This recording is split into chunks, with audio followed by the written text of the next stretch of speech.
In today's video, I'm going to show you how to create Google Meet link. First, launch Google Chrome or any web browser or flowcharts. In address bar, type Google Meet or go directly to meet.google.com. Once on Google Meet homepage, look a new meeting button. Click on New Meeting to review your meeting creation options. And you will be presented with three options. Create meeting for later.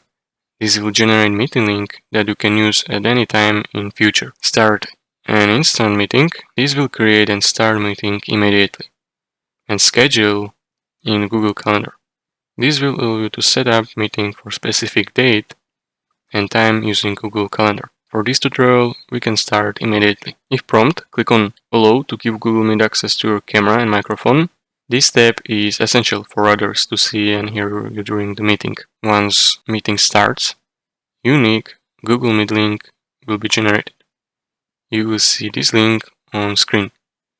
Click on Copy to copy link to your clipboard. Share this link with anyone you wish to invite onto meeting. They can use this link to join the session.